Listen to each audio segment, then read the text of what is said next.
Jay Opataya, currently ranked the first in the WBA, third by the WBC, and fourth by the IBF. Just remember, he was the world champion for them, but he just got stripped. He's also ranked on BoxRec as the first ranking on the cruiserweight division, and he's also the Ring Magazine champion. This guy has a record of 30 wins, 23 KOs, and no losses. In my opinion, he is the man of the division. But what's going on with him right now? As of late, he has joined the Zuffa boxing promotions, and I feel like that's probably the worst mistake he's made in his whole career. Reason being is he's still got a mission to do in the cruiserweight division and become the undisputed champion.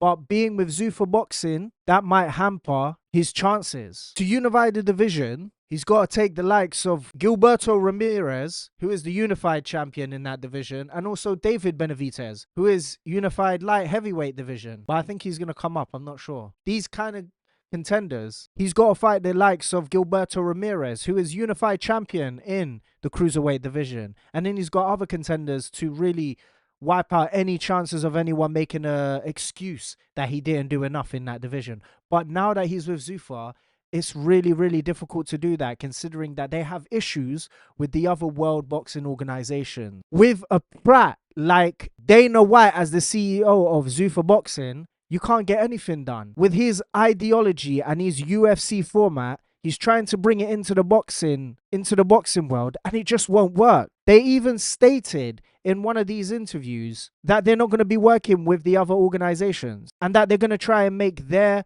heavyweight championship, I'm assuming it's called the Zuffa Boxing Championship, heavyweight. I'm guessing it's called the Zuffa Boxing Championship title. Not sure. They got to work on that one. And that's going to be like the be all and end all. The de facto. That's going to define you as the champion of the whole division, I guess.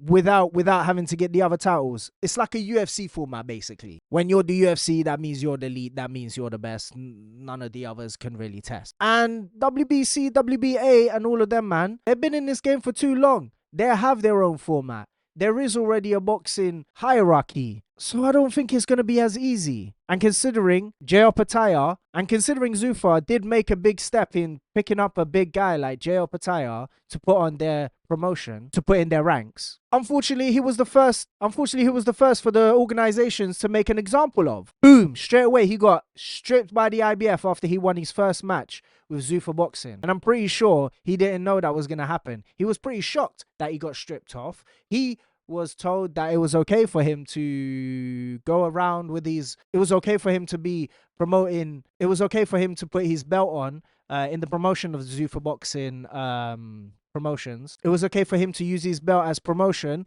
when he was going in for press conferences and that before the fight, and during the fight I'm pretty sure he had his title with him. But after it, immediately he got stripped. Madness. And they probably did that on purpose to make him look like an example of what happens when you go to Zuffa Boxing. Because no one in the boxing world, I think, even likes Dana White. But yeah, Jay Opataya is gonna have to suffer. But yes, as I'm making this video, surprisingly, I've heard that Chris Billam-Smith, one of his contenders that I said would be difficult to make the fight because he's on Zuffa Boxing, has now joined Zuffa Promotion. Wow, people. I don't know what they're doing in Zuffa Promotions. Maybe they're paying these fighters a handsome wage to come on their promotion, and maybe that might do something for the future. And it might change the world of boxing in years to come. But yes, we have Chris Billam-Smith joining Zuffa to make that fight with Jay Opataya. Ladies and gentlemen, it is on. It is on. But no, seriously,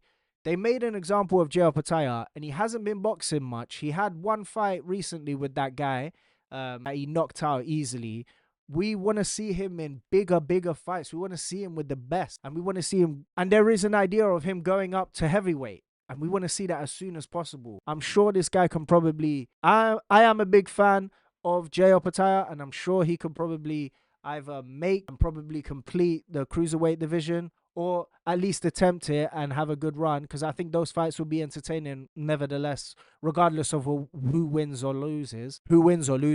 So yeah, I'm just excited to see. I'm just excited to see what comes up in the future for Jay Opataya, and hopefully this strip doesn't hamper him in the future. And being with this promotion doesn't stop him from getting any of the other fights. That's a bit of a change of plan at halfway through the video. Let's see. I can't wait for him to. Well, yes, I hope with now the addition of Chris Smith in the Zuffa Boxing promotions, we'll have we will have the match between J.L. Pataya and Chris Smith in the near future. Well, I just wanted to ask the question, what's going on with J.L. Pataya lately, because it's been a bit of a shame that he got stripped. And the fact that he went to Zuffa Boxing and the way that's all going. I'm going to make a video about Zuffa Boxing in the future, so be sure to like and subscribe and stay up to date with our videos that are coming out. Comment down in the comment section below if you think that Zuffa Boxing is good for boxing. And this is Chronos Boxing, and I'll see you in the next video, guys.